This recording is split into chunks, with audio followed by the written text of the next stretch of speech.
I guess I'd like to start off probably by saying congratulations to Old Dominion and Bobby Wilder, their head football coach.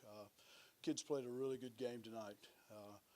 They were everything that we thought that they were going to be. We thought that they, coming into the game, that they had an outstanding pass rush, good defensive line, an excellent running game. Quarterback in the last 4 or 5 games, even though he's a young kid, was completing over 60% of his passes. And we went into the game with the assumption that these guys were going to come in here and fight, and they did. And disappointed that we didn't win the game. I'm proud of our guys that they did not quit. That a lot of times, young programs like this, you get down late in the game, and I've seen it happen before where guys just pack it in and just say, oh, you know what, we're going to lose by 14 or whatever, and drive down and score, get a chance with the onside kick, and give a chance. Maybe you do complete a Hail Mary and take it to overtime. But all the credit goes to ODU, and their kids played good. Coach, can you talk about the fight of your team? You guys were down by over 2 possessions late. Yeah. Ended up converting that onside. Well, the third quarter was a big part of what we wanted to try to accomplish. We went into halftime flat with not a lot of energy in the first half. We're shooting ourselves in the foot, which has been a consistent thing that we have got to address. We've got to fix it. We cannot continue to have double digits in penalties because it puts us in almost unmakeable third down situations. You get 2nd and 20 on a holding call or any kind of those penalties that make it really behind the count. So at halftime we talked about we got to raise the effort level. We got to raise the energy level. And I really thought that the third quarter we had a chance to maybe completely change the momentum. We came out, we drove the ball down, we scored. We got several good stops defensively. I think we held them to like 38 yards in the third quarter. And I thought, okay, you know what? The momentum is switching. We're going to stay on top of them from a defensive perspective. And the thing that was kind of the backbreaker for our defense all night long was missed tackles and big, gigantic runs. I don't know statistically. In my mind, it seemed like that they had at least 3, 4, or 5 runs that were probably over 35 to 40, 50 yards. And those were backbreakers. You get 2nd and 7, 2nd and 8, and you got the field position. All of a sudden, they run it down inside the 10 or 15-yard line. And that's just almost difficult to overcome. And, so that was a major backbreaker during the course of the game. What is the message that you give your players after such a close loss? Say it again, I'm sorry. What is the message that you give your players after such a close loss? Yeah, well, I mean, we've been in an awful lot of different kinds of games this year.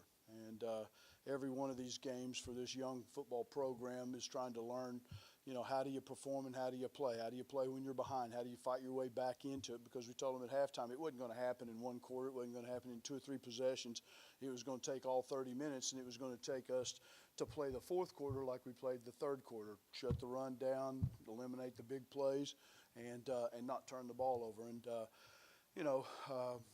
I think we lost the turnover battle. I don't think they turned the ball over. We had 2 turnovers. I know we had 2 fumbles. And, so the message at the end of the game was, we've got to learn from our mistakes. And we got to fix the things that we control. What the other team does is somewhat insignificant. I mean, you can't just shoot yourself in the foot by turning the ball over and giving up big explosive plays.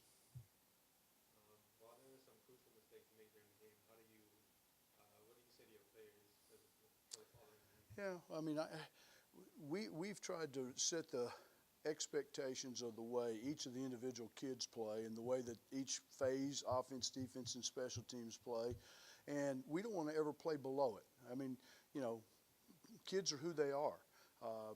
Some of these guys they're not superstars, okay? But they can play to the highest level that they can, and that's all I can ever ask, and that's all our coaches can ever ask them is play the best that you can. Play as smart as you can, and don't beat ourselves. I mean, the games that we've lost this season, for the majority of the time, it's been self-inflicted things that we just, do things that, that give us a very, very monumental hill to try to overcome to try to win a game. Coach, how does this set you guys into changing gears for? Excuse me? How does this set you guys into changing gears heading into FAU once we're done? I know that they're playing extremely well, and I think they were leading the conference going into today, and they've scored a lot of points. Their offense has been playing extremely well. They got an excellent running game. Now, statistically, I really don't know much about them. We have yet to be able to. I think we've only seen them one in a cross-reference where we're game planning for an opponent that we've actually seen them on film. So, starting Sunday tomorrow, it'll be all hands on deck, trying to get ready to prepare to play that game as best we can play. Coach, can you talk about the positives of tonight's game? You saw any? Yeah. Game? There were some positives. I mean, we did some things in special teams. They gave us a lot of different things on their kickoffs because of the wind and stuff. And Bryce Singleton had some good returns. Sean Phillips had some good returns. I think we did a good job from that standpoint. The typical regular guys, for the most part, Thomas Owens with the exception of the fumble. I mean, he had a lot of catches, I'm sure, and statistics. But some of the other guys, I mean, we're trying to get everybody else involved in the offense. Austin Maloney, we're trying to get him. We're trying to get Tony Gator. I think he probably had maybe one of his most productive games. So there were some other guys that kind of stepped up because you got to have a supporting cast. You can't just rely on one guy. I think that Alex Gardner had, I don't know statistically what the numbers were, but he had a couple of really good runs where he did a great job with his patience at the line of scrimmage and waited for the blocks to occur and popped and got into the second level. And so that's encouraging. Coach, you seem to have the team seems to be struggling against the run this season. Excuse me? The team seems to be struggling against the Yeah. run this season, and FAU, that's their strongest point Sure. is the run. Their offense. How do you prepare for a game? Yeah, we're gonna call the conference commissioner and see if they'll let us play with 13 next week.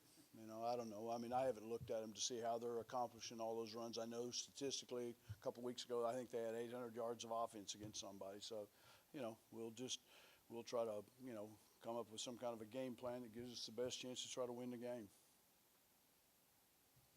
Okay, thank you guys. Thank you.